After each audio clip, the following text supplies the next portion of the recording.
a son of the gods, and a horseman in the sky *****, a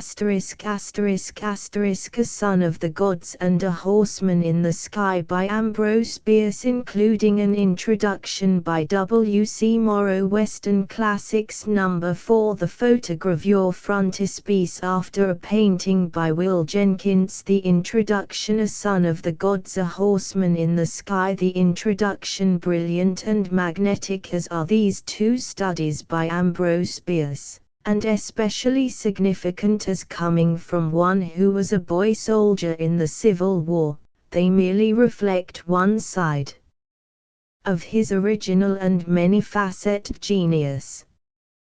Poet, critic, satirist, fun-maker, incomparable writer of fables and masterly prose sketches, a seer of startling insight, a reasoner mercilessly logical, with the delicate wit and keenness of an Irving or an Addison, the dramatic quality of a Hugo, all of these, and still in the prime of his powers, yet so restricted has been his output and so little exploited that only the judicious few have been impressed.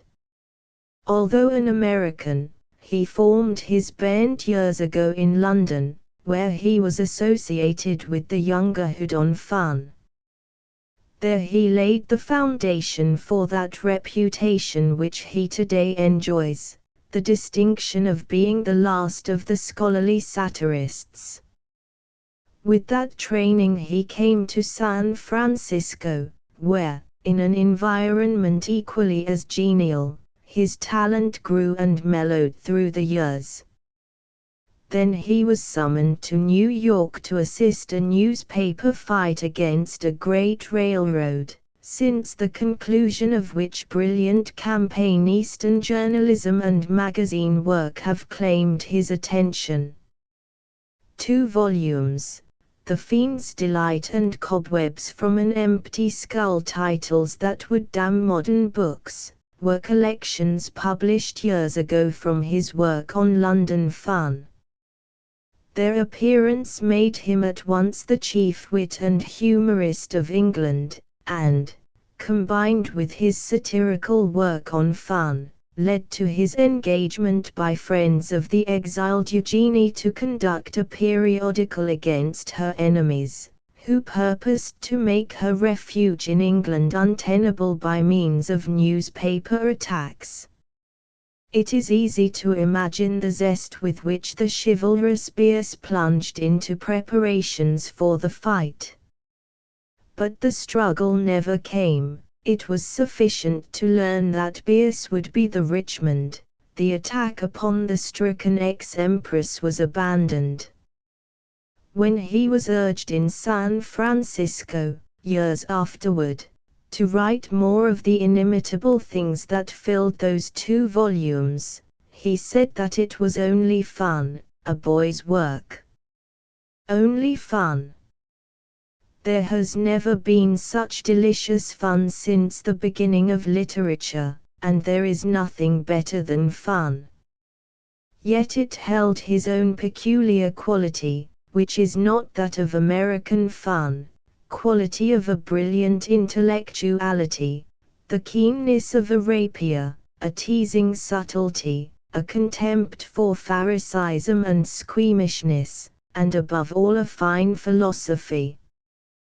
While he has never lost his sense of the whimsical, the grotesque, the unusual, he, unfortunately, perhaps, came oftener to give it the form of pure wit rather than of cajoling humor.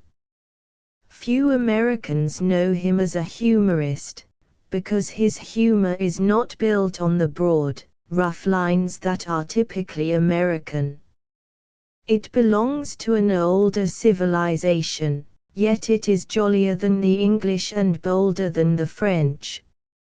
At all times his incomparable wit and satire has appealed rather to the cultured, and even the emotional quality of his fiction is frequently so profound and unusual as to be fully enjoyed only by the intellectually untrammeled. His writing was never for those who could only read and feel, not think. Another factor against his wider acceptance has been the infrequency and fragmentary character of his work, particularly his satire. No sustained thought in that field has come from him.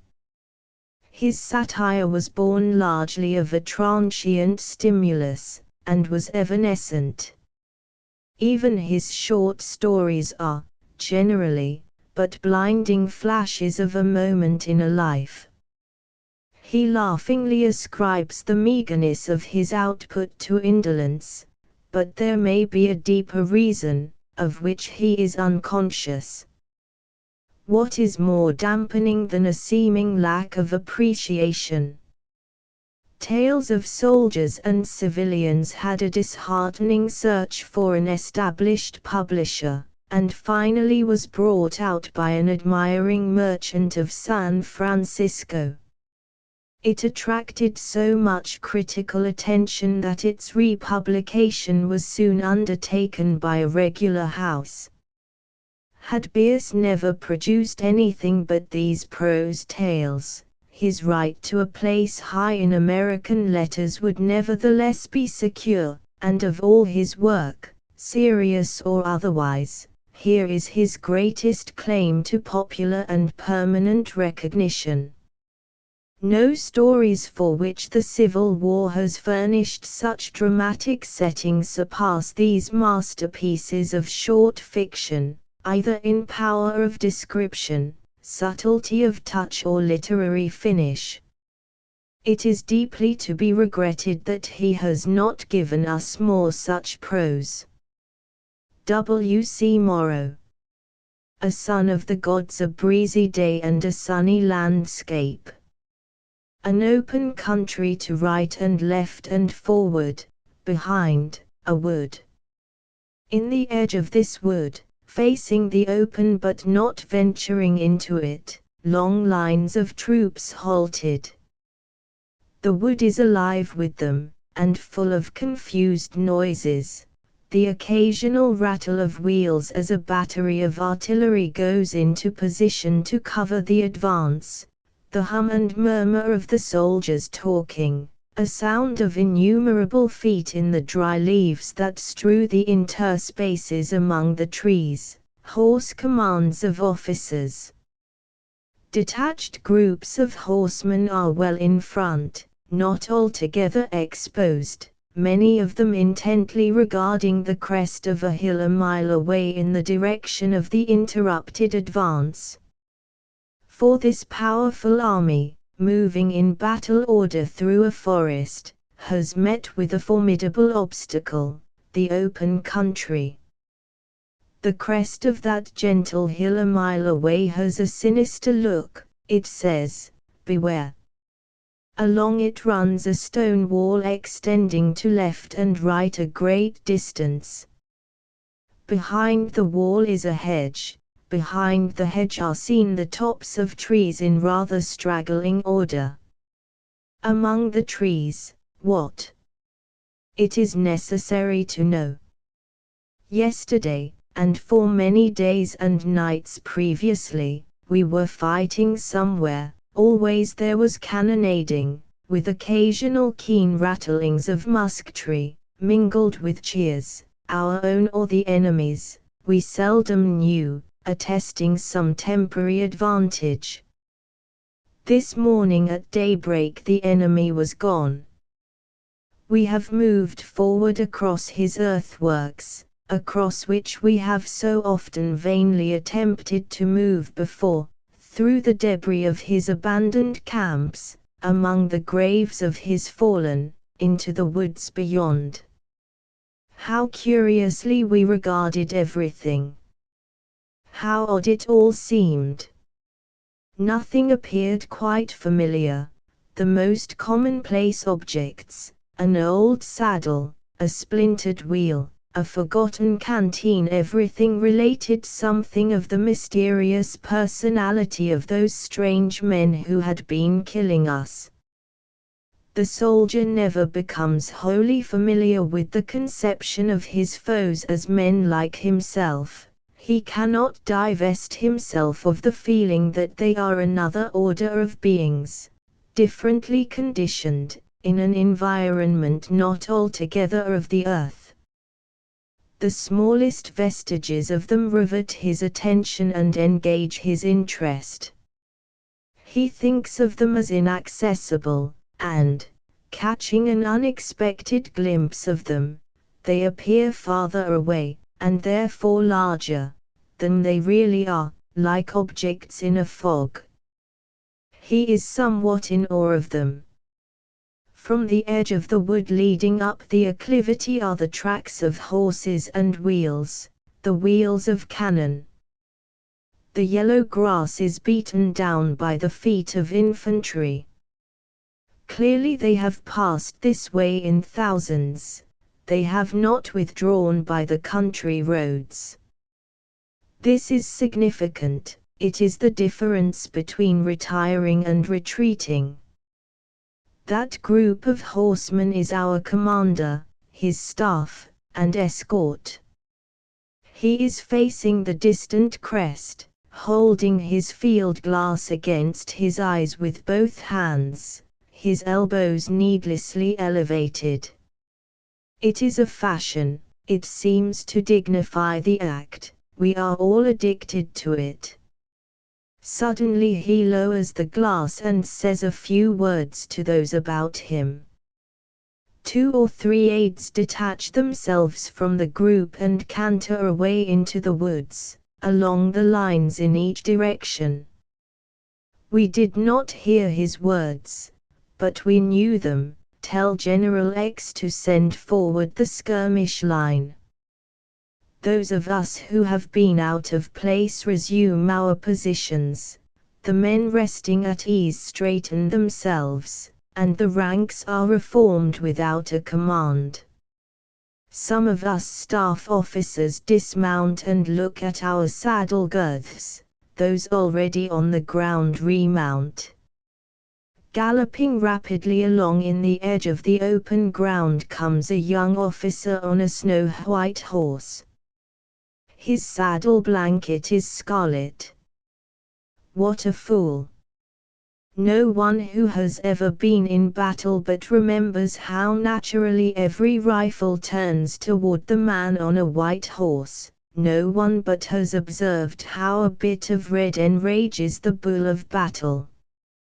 That such colors are fashionable in military life must be accepted as the most astonishing of all the phenomena of human vanity. They would seem to have been devised to increase the death rate. This young officer is in full uniform, as if on parade. He is all agleam with bullion, a blue and gold edition of the poetry of war. A wave of derisive laughter runs abreast of him all along the line. But how handsome he is! With what careless grace he sits his horse. He reins up within a respectful distance of the corps commander and salutes. The old soldier nods familiarly, he evidently knows him. A brief colloquy between them is going on.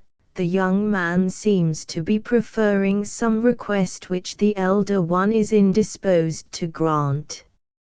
Let us ride a little nearer. Ah! Too late, it is ended. The young officer salutes again, wheels his horse, and rides straight toward the crest of the hill. He is deadly pale. A thin line of skirmishers, the men deployed at 6 paces or so apart, now pushes from the wood into the open. The commander speaks to his bugler, who claps his instrument to his lips. Tra-la-la! Tra-la-la! The skirmishers halt in their tracks. Meantime the young horseman has advanced 100 yards. He is riding at a walk, straight up the long slope, with never a turn of the head. How glorious! Gods! What would we not give to be in his place, with his soul? He does not draw his saber, his right hand hangs easily at his side. The breeze catches the plume in his hat and flutters it smartly. The sunshine rests upon his shoulder straps, lovingly, like a visible benediction. Straight on he rides. 10,000 pairs of eyes are fixed upon him with an intensity that he can hardly fail to feel. 10,000 hearts keep quick time to the inaudible hoof-beats of his snowy steed. He is not alone, he draws all souls after him, we are but dead men all. But we remember that we laughed. On and on, straight for the hedge-lined wall, he rides. Not a look backward. Oh, if he would but turn, if he could but see the love, the adoration, the atonement.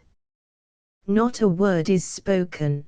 The populous depths of the forest still murmur with their unseen and unseeing swarm, but all along the fringe there is silence absolute. The burly commander is an equestrian statue of himself.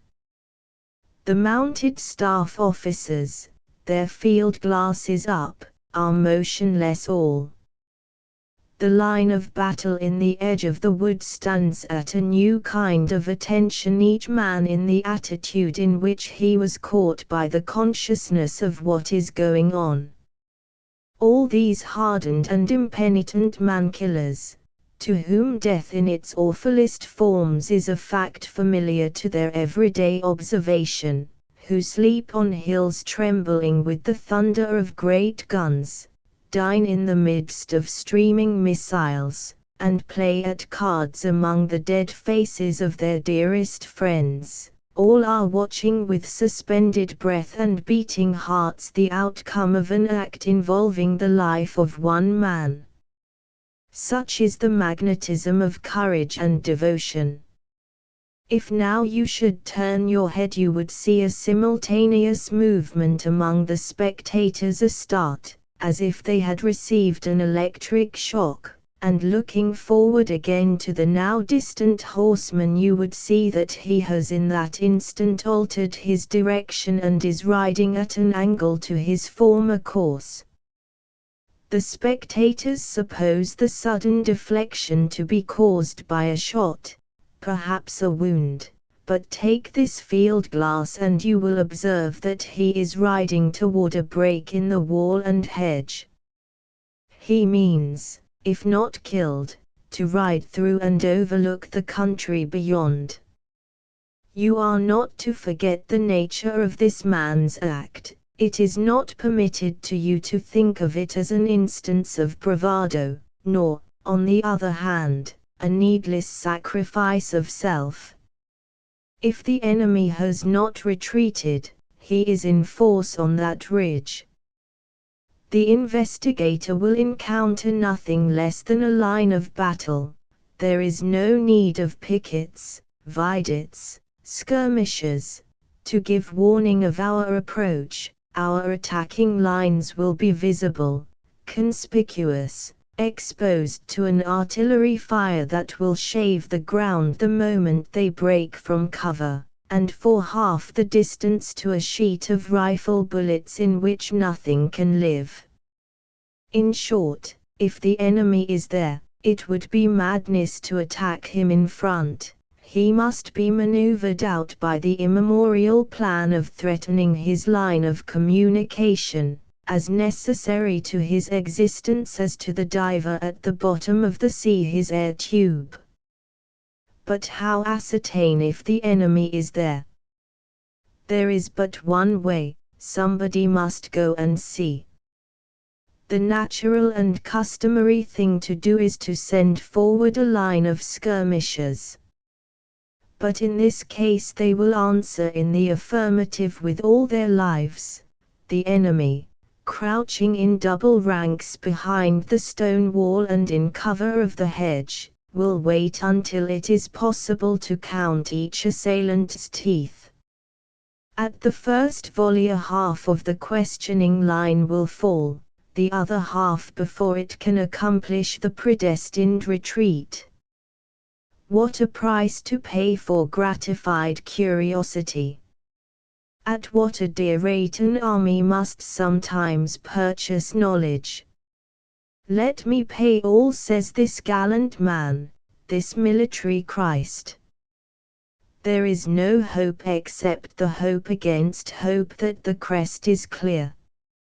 True, he might prefer capture to death. So long as he advances, the line will not fire, why should it? He can safely ride into the hostile ranks and become a prisoner of war. But this would defeat his object. It would not answer our question. It is necessary either that he return unharmed or be shot to death before our eyes. Only so shall we know how to act. If captured, why, that might have been done by a half-dozen stragglers. Now begins an extraordinary contest of intellect between a man and an army. Our horseman, now within a quarter of a mile of the crest, suddenly wheels to the left and gallops in a direction parallel to it. He has caught sight of his antagonist, he knows all. Some slight advantage of ground has enabled him to overlook a part of the line. If he were here, he could tell us in words. But that is now hopeless. He must make the best use of the few minutes of life remaining to him, by compelling the enemy himself to tell us as much and as plainly as possible, which, naturally, that discreet power is reluctant to do. Not a rifleman in those crouching ranks, not a cannoneer at those masked and shotted guns, but knows the needs of the situation, the imperative duty of forbearance. Besides, there has been time enough to forbid them all to fire. True, a single rifle shot might drop him and be no great disclosure. But firing is infectious, and see how rapidly he moves, with never a pause except as he whirls his horse about to take a new direction, never directly backward toward us, never directly forward toward his executioners. All this is visible through the glass. It seems occurring within pistol shot. We see all but the enemy, whose presence, whose thoughts, whose motives we infer. To the unaided eye there is nothing but a black figure on a white horse, tracing slow zigzags against the slope of a distant hill, so slowly they seem almost to creep. Now, the glass again. He has tired of his failure, or sees his error, or has gone mad. He is dashing directly forward at the wall, as if to take it at a leap, hedge and all. One moment only and he wheels right about and is speeding like the wind straight down the slope, toward his friends, toward his death. Instantly the wall is topped with a fierce roll of smoke for a distance of hundreds of yards to right and left. This is as instantly dissipated by the wind, and before the rattle of the rifles reaches us, he is down. No, he recovers his seat, he has but pulled his horse upon its haunches. They are up and away. A tremendous cheer bursts from our ranks, relieving the insupportable tension of our feelings. And the horse and its rider. Yes, they are up and away. Away, indeed, they are making directly to our left, parallel to the now steadily blazing and smoking wall. The rattle of the musketry is continuous, and every bullet's target is that courageous heart. Suddenly a great bank of white smoke pushes upward from behind the wall. Another and another, a dozen roll up before the thunder of the explosions and the humming of the missiles reach our ears, and the missiles themselves come bounding through clouds of dust into our covert, knocking over here and there a man and causing a temporary distraction, a passing thought of self. The dust drifts away.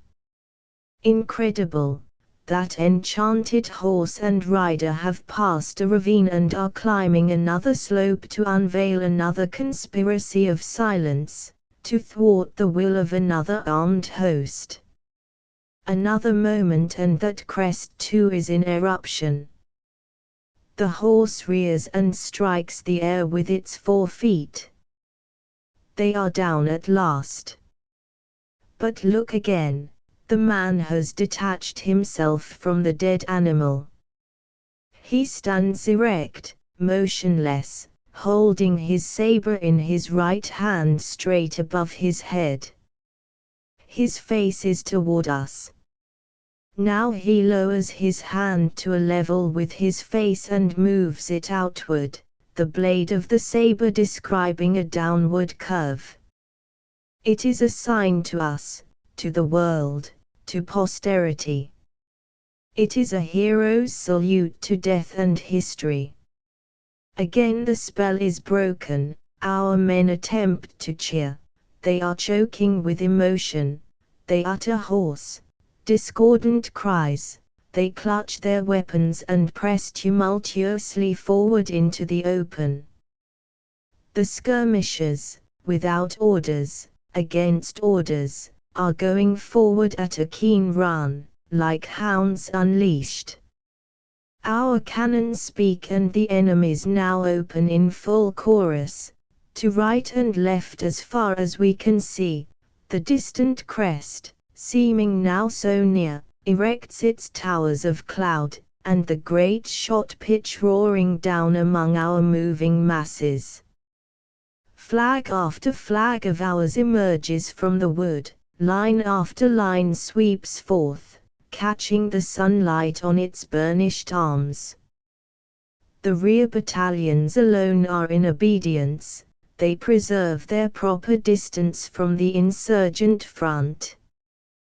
The commander has not moved. He now removes his field glass from his eyes and glances to the right and left. He sees the human current flowing on either side of him and his huddled escort, like tide waves parted by a rock. Not a sign of feeling in his face, he is thinking. Again he directs his eyes forward, they slowly traverse that malign and awful crest. He addresses a calm word to his bugler. Tra-la-la. Tra-la-la. The injunction has an imperiousness which enforces it. It is repeated by all the bugles of all the subordinate commanders. The sharp metallic notes assert themselves above the hum of the advance, and penetrate the sound of the cannon. To halt is to withdraw. The colors move slowly back. The lines face about and sullenly follow, bearing their wounded. The skirmishers return, gathering up the dead. Ah, those many, many needless dead. That great soul whose beautiful body is lying over yonder, so conspicuous against the sere hillside, could it not have been spared the bitter consciousness of a vain devotion? Would one exception have marred too much the pitiless perfection of the divine, eternal plan? A horseman in the sky one sunny afternoon in the autumn of the year 1861, a soldier lay in a clump of laurel by the side of a road in western Virginia. He lay at full length, upon his stomach, his feet resting upon the toes, his head upon the left forearm. His extended right hand loosely grasped his rifle. But for the somewhat methodical disposition of his limbs and a slight rhythmic movement of the cartridge box at the back of his belt, he might have been thought to be dead. He was asleep at his post of duty. But if detected he would be dead shortly afterward, that being the just and legal penalty of his crime. The clump of laurel in which the criminal lay was in the angle of a road which, after ascending southward, a steep acclivity to that point, turned sharply to the west, running along the summit for perhaps 100 yards. There it turned southward again and went zigzagging downward through the forest. At the salient of that second angle was a large flat rock, jutting out northward, overlooking the deep valley from which the road ascended. The rock capped a high cliff. A stone dropped from its outer edge would have fallen sheer downward 1,000 feet to the tops of the pines. The angle where the soldier lay was on another spur of the same cliff. Had he been awake, he would have commanded a view, not only of the short arm of the road and the jutting rock, but of the entire profile of the cliff below it. It might well have made him giddy to look. The country was wooded everywhere except at the bottom of the valley to the northward, where there was a small natural meadow, through which flowed a stream scarcely visible from the valley's rim. This open ground looked hardly larger than an ordinary dooryard, but was really several acres in extent. Its green was more vivid than that of the enclosing forest. Away beyond it rose a line of giant cliffs similar to those upon which we are supposed to stand in our survey of the savage scene, and through which the road had somehow made its climb to the summit. The configuration of the valley, indeed, was such that from this point of observation it seemed entirely shut in, and one could not but have wondered how the road which found a way out of it had found a way into it, and whence came and whither went the waters of the stream that parted the meadow 2,000 feet below. No country is so wild and difficult but men will make it a theatre of war. Concealed in the forest at the bottom of that military rat trap, in which 100 men in possession of the exits might have starved an army to submission, lay 5 regiments of Federal infantry. They had marched all the previous day and night, and were resting. At nightfall they would take to the road again, climb to the place where their unfaithful sentinel now slept, and, descending the other slope of the ridge, fall upon a camp of the enemy at about midnight. Their hope was to surprise it, for the road led to the rear of it. In case of failure, their position would be perilous in the extreme, and fail they surely would, should accident or vigilance surprise the enemy of the movement. The sleeping sentinel in the clump of laurel was a young Virginian named Carter Drews. He was the son of wealthy parents, an only child, and had known such ease and cultivation and high living as wealth and taste were able to command in the mountain country of Western Virginia. His home was but a few miles from where he now lay. One morning he had risen from the breakfast table and said, quietly but gravely, "Father, a Union regiment has arrived at Grafton. I am going to join it." The father lifted his leonine head, looked at the son a moment in silence, and replied, "Well, go, sir, and, whatever may occur, do what you conceive to be your duty. Virginia, to which you are a traitor, must get on without you. Should we both live to the end of the war, we will speak further of the matter.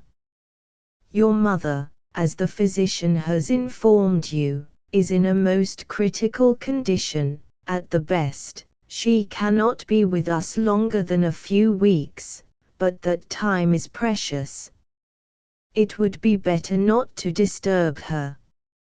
So Carter Drews, bowing reverently to his father, who returned the salute with a stately courtesy which masked a breaking heart, left the home of his childhood to go soldiering.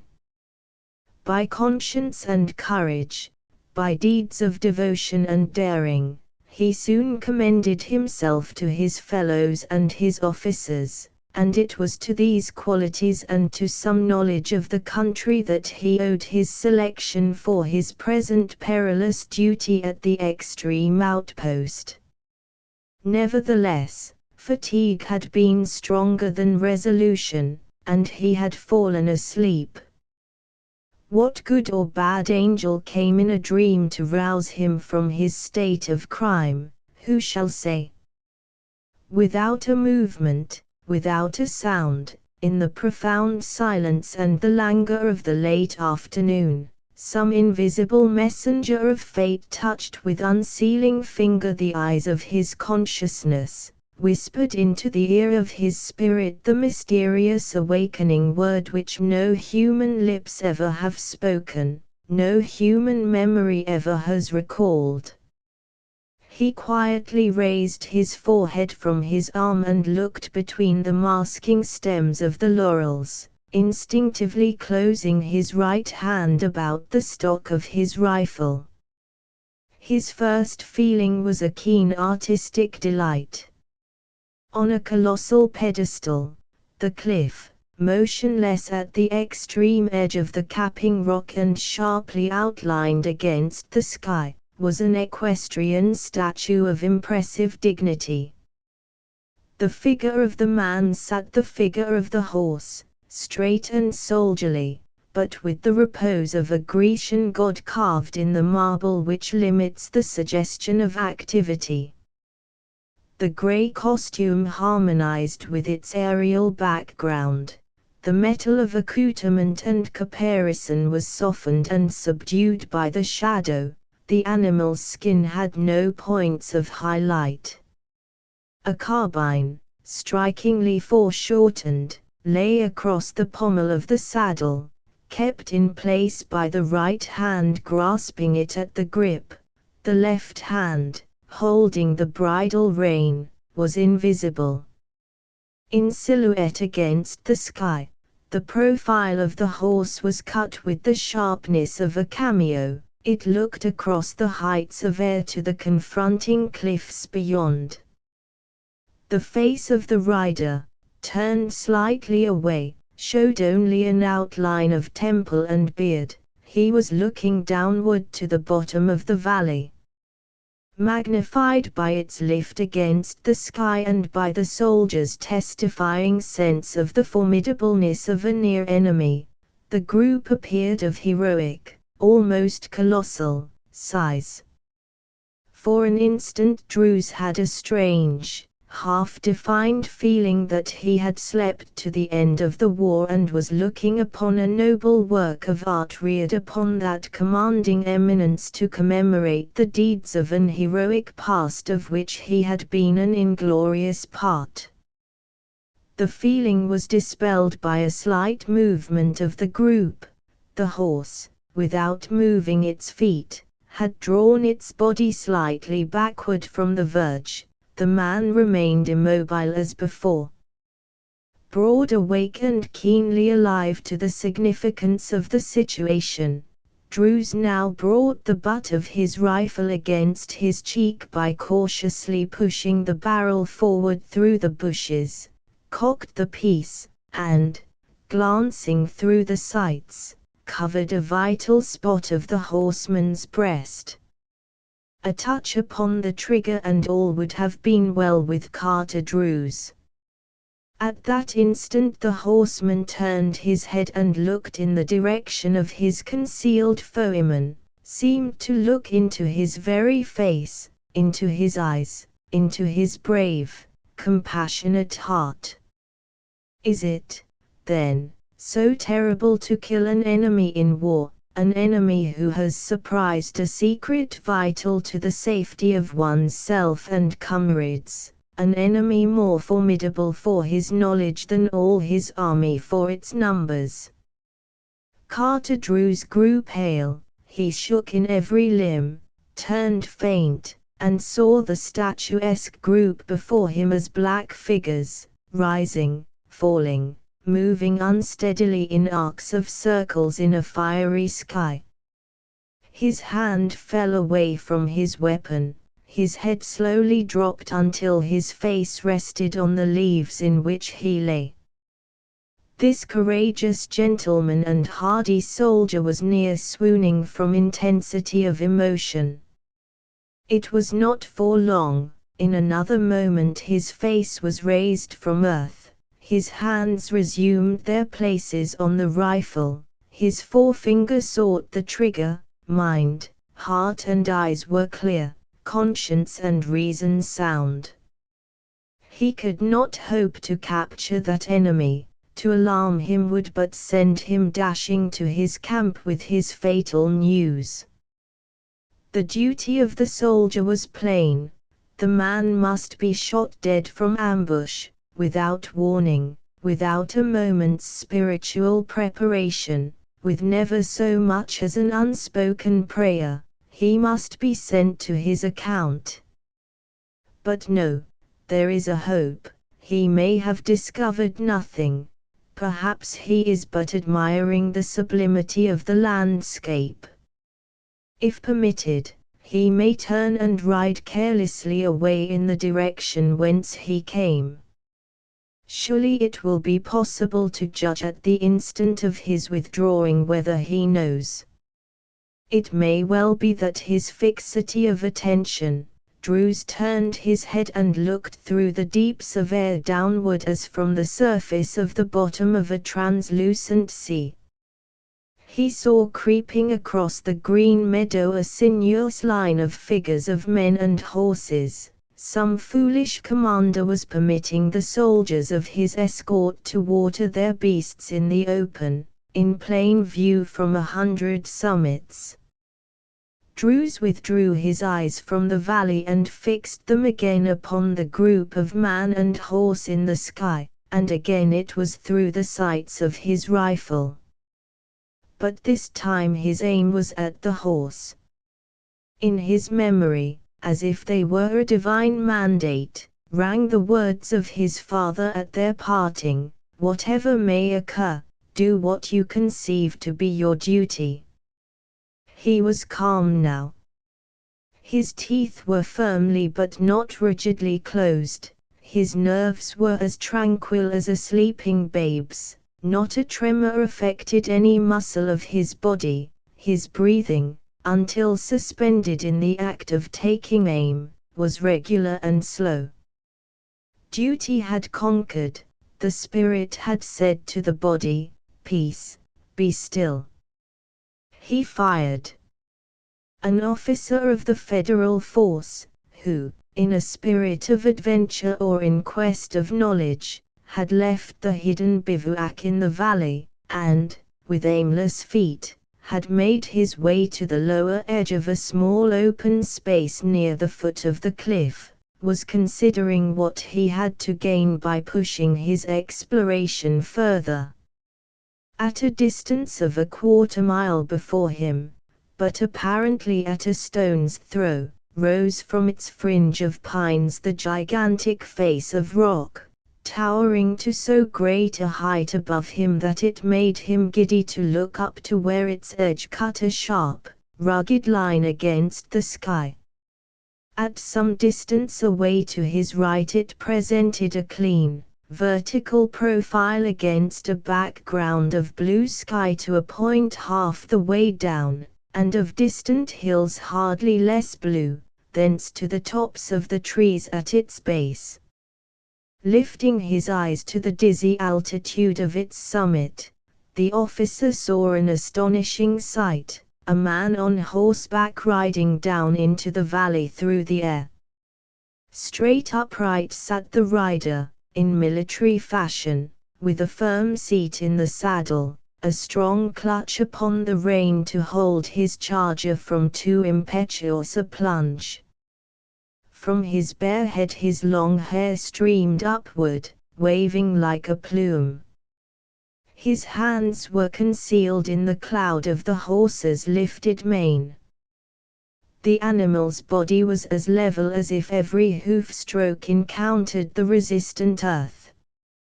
Its motions were those of a wild gallop, but even as the officer looked they ceased, with all the legs thrown sharply forward as in the act of alighting from a leap. But this was a flight. Filled with amazement and terror by this apparition of a horseman in the sky, half believing himself the chosen scribe of some new apocalypse, the officer was overcome by the intensity of his emotions. His legs failed him and he fell. Almost at the same instant he heard a crashing sound in the trees, a sound that died without an echo, and all was still. The officer rose to his feet, trembling. The familiar sensation of an abridged shin recalled his dazed faculties. Pulling himself together, he ran obliquely away from the cliff to a point distant from its foot. Thereabout he expected to find his man, and thereabout he naturally failed. In the fleeting instant of his vision his imagination had been so wrought upon by the apparent grace and ease and intention of the marvelous performance that it did not occur to him that the line of march of aerial cavalry is directly downward, and that he could find the objects of his search at the very foot of the cliff. A half-hour later he returned to camp. This officer was a wise man. He knew better than to tell an incredible truth. He said nothing of what he had seen. But when the commander asked him if in his scout he had learned anything of advantage to the expedition, he answered, "Yes, sir, there is no road leading down into this valley from the southward." The commander, knowing better, smiled. After firing his shot, Private Carter Drews reloaded his rifle and resumed his watch. 10 minutes had hardly passed when a Federal sergeant crept cautiously to him on hands and knees. Drews neither turned his head nor looked at him, but lay without motion or sign of recognition. "Did you fire?" the sergeant whispered. "Yes." "At what?" "A horse. It was standing on yonder rock pretty far out. You see it is no longer there. It went over the cliff." The man's face was white, but he showed no other sign of emotion. Having answered, he turned away his eyes and said no more. The sergeant did not understand. "See here, Drews," he said, after a moment's silence, "it's no use making a mystery. I order you to report. Was there anybody on the horse?" "Yes." "Well?" "My father." The sergeant rose to his feet and walked away. "Good God," he said. Here ends number 4 of the Western Classics containing A Son of the Gods and A Horseman in the Sky by Ambrose Bierce, with an introduction by W.C. Morrow and a photogravure frontispiece after a painting by Will Jenkins. Of this first edition 1,000 copies have been issued printed on Fabriano handmade paper. The typography designed by J. H. Nash, published by Paul Elder and Company and done into a book for them at the Tamoy Press in the city of New York. McMahey. End of the project. Gutenberg ebook A Son of the Gods and A Horseman in the Sky. Updated editions will replace the previous one, the old editions will be renamed. Creating the works from print editions not protected by U.S. copyright law means that no one owns a United States copyright in these works, so the Foundation, and you, can copy and distribute it in the United States without permission and without paying copyright royalties. Special rules, set forth in the general terms of use part of this license, apply to copying and distributing Project Gutenberg trademark symbol electronic works to protect the Project Gutenberg trademark symbol concept and trademark. Project Gutenberg is a registered trademark, and may not be used if you charge for an ebook, except by following the terms of the trademark license, including paying royalties for use of the Project Gutenberg trademark. If you do not charge anything for copies of this ebook, complying with the trademark license is very easy. You may use this ebook for nearly any purpose, such as creation of derivative works, reports, performances and research. Project Gutenberg ebooks may be modified and printed and given away. You may do practically anything in the United States with ebooks not protected by U.S. copyright law. Redistribution is subject to the trademark license, especially commercial redistribution. Start. Full license. The full Project Gutenberg license. Please read this before you distribute or use this work to protect the Project Gutenberg trademark symbol mission of promoting the free distribution of electronic works. By using or distributing this work, or any other work associated in any way with the phrase Project Gutenberg, you agree to comply with all the terms of the full Project Gutenberg trademark symbol license available with this file or online at www.gutenberg.org/license. Section 1. General Terms of Use and Redistributing Project Gutenberg Trademark Symbol Electronic Works 1.0. By reading or using any part of this Project Gutenberg trademark symbol electronic work, you indicate that you have read, understand, agree to and accept all the terms of this license and intellectual property, trademark/copyright, agreement. If you do not agree to abide by all the terms of this agreement, you must cease using and return or destroy all copies of Project Gutenberg trademark symbol electronic works in your possession. If you paid a fee for obtaining a copy of or access to a Project Gutenberg trademark symbol electronic work and you do not agree to be bound by the terms of this agreement, you may obtain a refund from the person or entity to whom you paid the fee as set forth in paragraph 1.e.8. 1.b Project Gutenberg is a registered trademark. It may only be used on or associated in any way with an electronic work by people who agree to be bound by the terms of this agreement.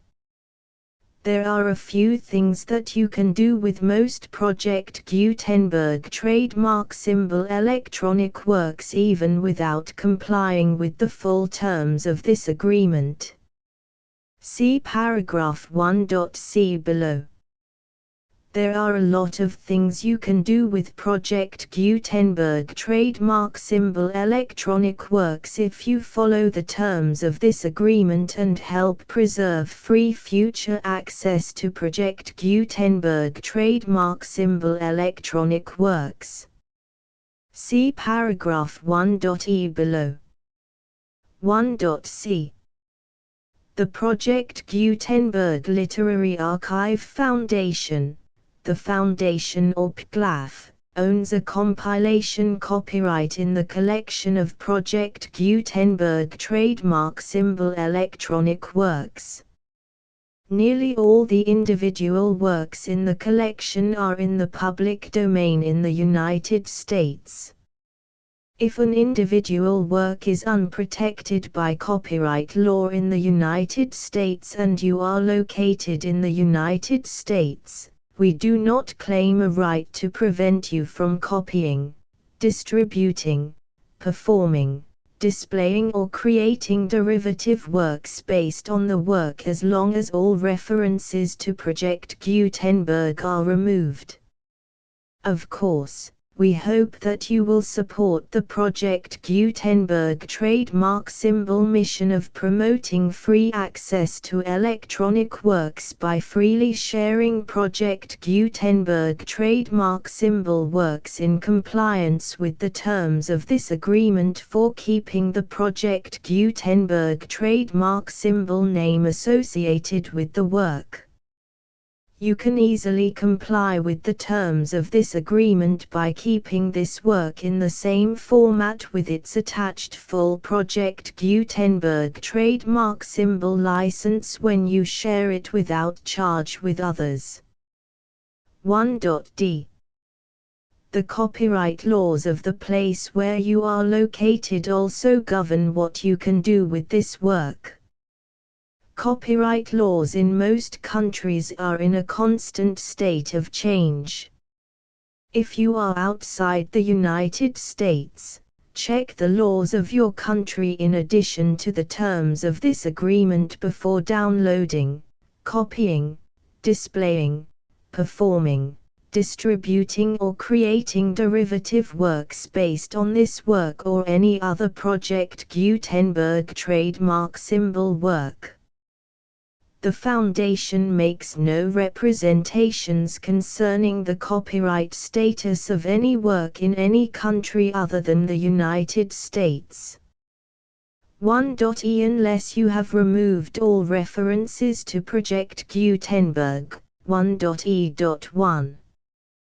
The following sentence, with active links to, or other immediate access to, the full Project Gutenberg trademark symbol license must appear prominently whenever any copy of a Project Gutenberg trademark symbol work, any work on which the phrase Project Gutenberg appears, or with which the phrase Project Gutenberg is associated, is accessed, displayed, performed, viewed, copied or distributed. This ebook is for the use of anyone anywhere in the United States and most other parts of the world at no cost and with almost no restrictions whatsoever. You may copy it, give it away or reuse it under the terms of the Project Gutenberg license included with this ebook or online at www.gutenberg.org. If you are not located in the United States, you will have to check the laws of the country where you are located before using this ebook. 1.e.2. If an individual Project Gutenberg trademark symbol electronic work is derived from texts not protected by U.S. copyright law, does not contain a notice indicating that it is posted with permission of the copyright holder, the work can be copied and distributed to anyone in the United States without paying any fees or charges. If you are redistributing or providing access to a work with the phrase Project Gutenberg associated with or appearing on the work, you must comply either with the requirements of paragraphs 1.e.1 through 1.e.7 or obtain permission for the use of the work and the Project Gutenberg trademark symbol trademark as set forth in paragraphs 1.e.8 or 1.e.9. 1.e.3. If an individual Project Gutenberg trademark symbol electronic work is posted with the permission of the copyright holder, your use and distribution must comply with both paragraphs 1.e.1 through 1.e.7 and any additional terms imposed by the copyright holder. Additional terms will be linked to the Project Gutenberg trademark symbol license for all works posted with the permission of the copyright holder found at the beginning of this work. 1.e.4. Do not unlink or detach or remove the full Project Gutenberg trademark symbol license terms from this work, or any files containing a part of this work or any other work associated with Project Gutenberg trademark symbol. 1.e.5. Do not copy, display, perform, distribute or redistribute this electronic work, or any part of this electronic work, without prominently displaying the sentence set forth in paragraph 1.e.1 with active links or immediate access to the full terms of the Project Gutenberg trademark symbol license. 1.e.6. You may convert to and distribute this work in any binary, compressed, marked up, non-proprietary or proprietary form, including any word processing or hypertext form. However, if you provide access to or distribute copies of a Project Gutenberg trademark symbol work in a format other than plain vanilla ASCII or other format used in the official version posted on the official Project Gutenberg trademark symbol website, www.gutenberg.org, you must, at no additional cost, fee or expense to the user, provide a copy, a means of exporting a copy, or a means of obtaining a copy upon request, of the work in its original plain vanilla ASCII or other form. Any alternate format must include the full Project Gutenberg trademark symbol license as specified in paragraph 1.e.1. 1.e.7. Do not charge a fee for access to, viewing, displaying, performing, copying or distributing any Project Gutenberg trademark symbol works unless you comply with paragraph 1.e.8 or 1.e.9. 1.e.8. You may charge a reasonable fee for copies of or providing access to or distributing Project Gutenberg trademark symbol electronic works provided that you pay a royalty fee of 20% of the gross profits you derive from the use of Project Gutenberg trademark symbol works calculated using the method you already use to calculate your applicable taxes. The fee is owed to the owner of the Project Gutenberg trademark symbol trademark, but he has agreed to donate royalties under this paragraph to the Project Gutenberg Literary Archive Foundation. Royalty payments must be paid within 60 days following each date on which you prepare, or are legally required to prepare, your periodic tax returns. Royalty payments should be clearly marked as such and sent to the Project Gutenberg Literary Archive Foundation at the address specified in Section 4. Information about donations to the Project Gutenberg Literary Archive Foundation.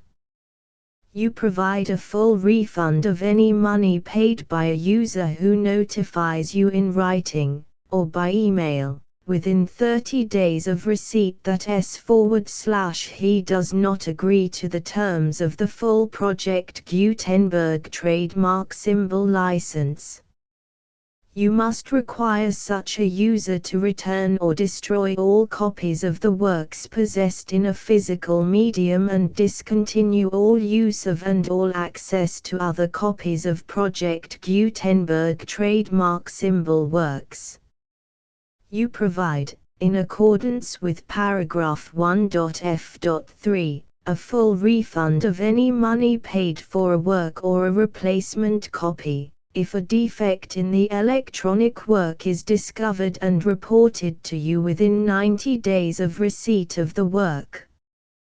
You comply with all other terms of this agreement for free distribution of Project Gutenberg trademark symbol works. 1.e.9.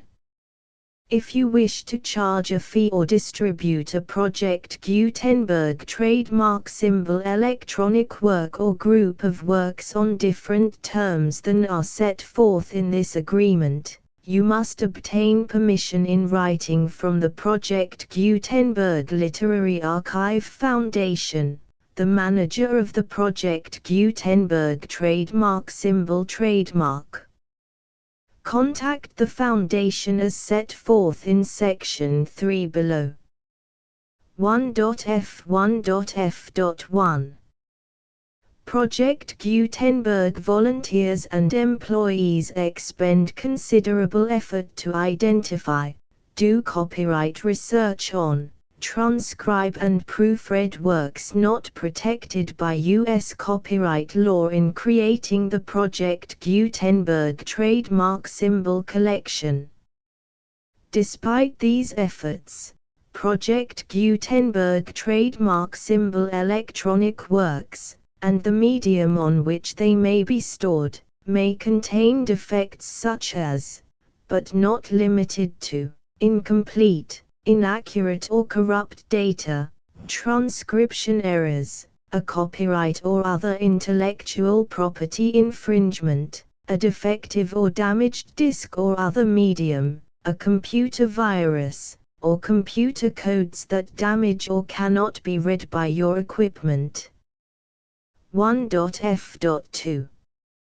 Limited warranty, disclaimer of damages, except for the right of replacement or refund described in paragraph 1.f.3, the Project Gutenberg Literary Archive Foundation, the owner of the Project Gutenberg trademark symbol trademark, and any other party distributing a Project Gutenberg trademark symbol electronic work under this agreement, disclaim all liability to you for damages, costs and expenses, including legal fees. You agree that you have no remedies for negligence, strict liability, breach of warranty or breach of contract except those provided in paragraph 1.f.3. You agree that the Foundation, the trademark owner, and any distributor under this agreement will not be liable to you for actual, direct, indirect, consequential, punitive or incidental damages even if you give notice of the possibility of such damage. 1.f.3.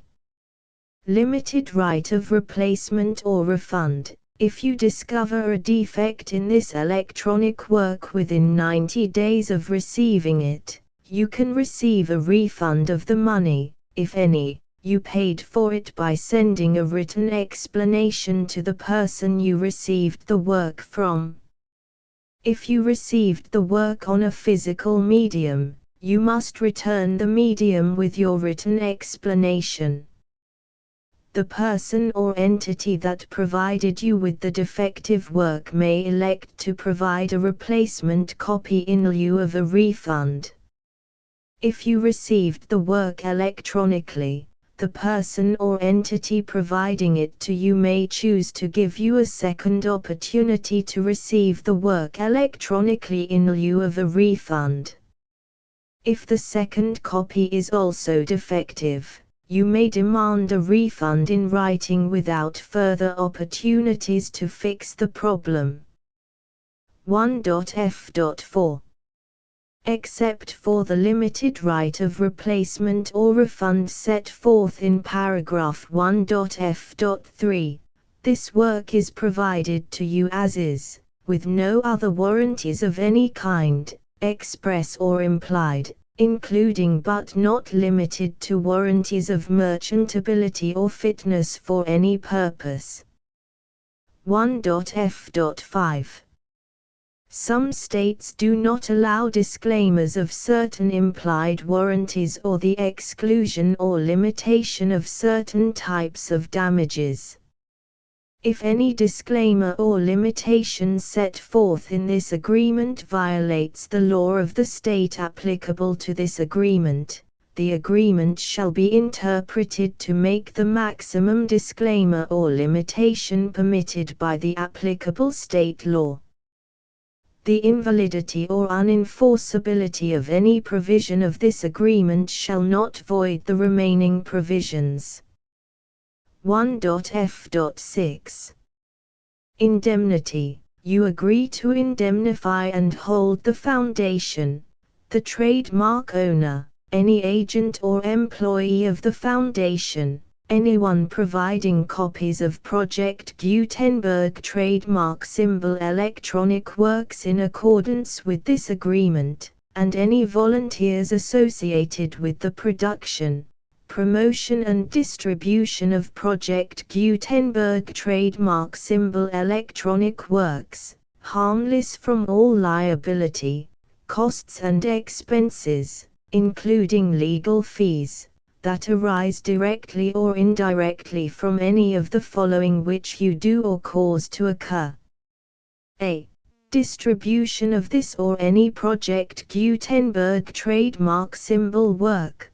B. Alteration, modification, or additions or deletions to any Project Gutenberg trademark symbol work, and c. Any defect you cause. Section 2. Information about the mission of Project Gutenberg trademark symbol. Project Gutenberg trademark symbol is synonymous with the free distribution of electronic works in formats readable by the widest variety of computers, including obsolete, old, middle-aged and new computers.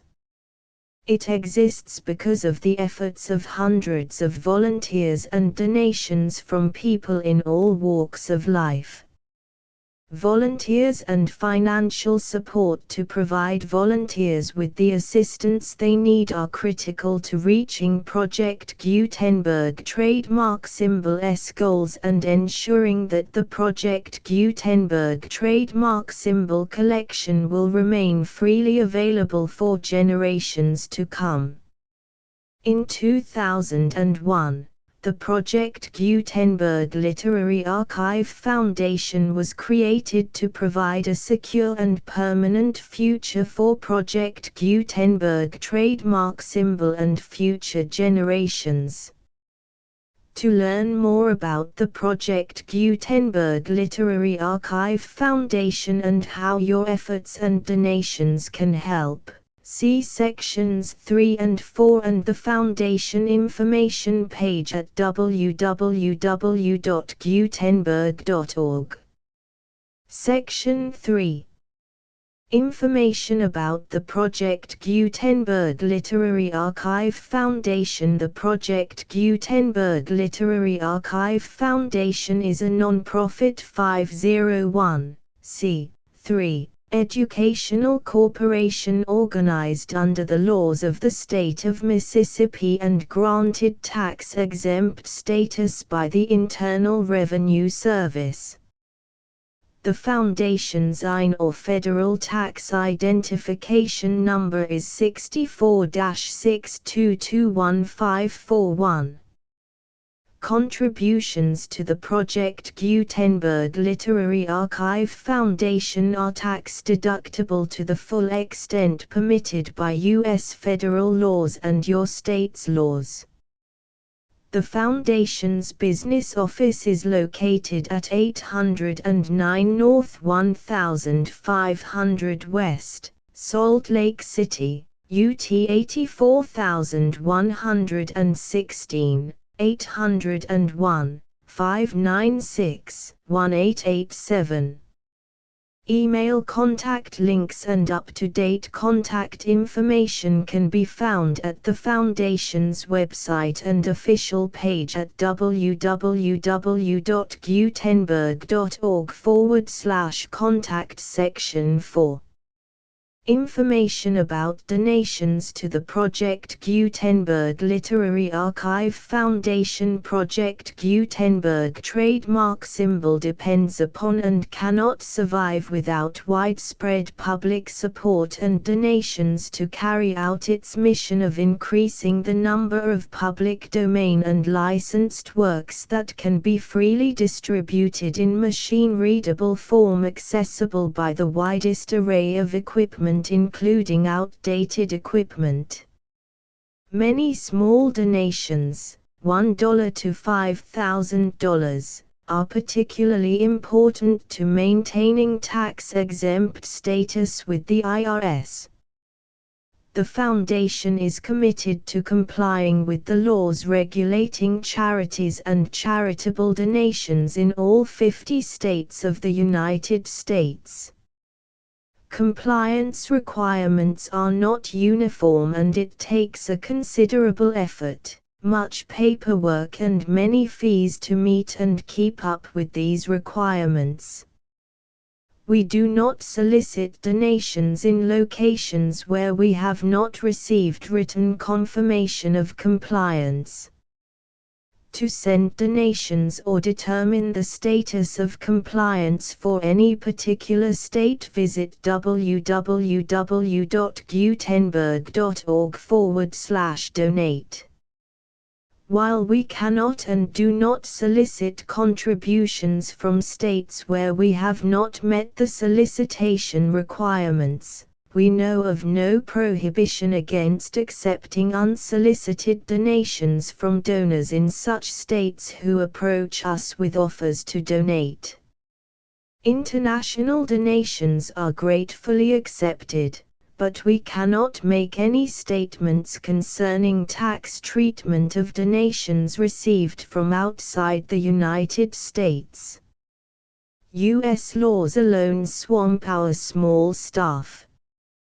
Please check the Project Gutenberg web pages for current donation methods and addresses.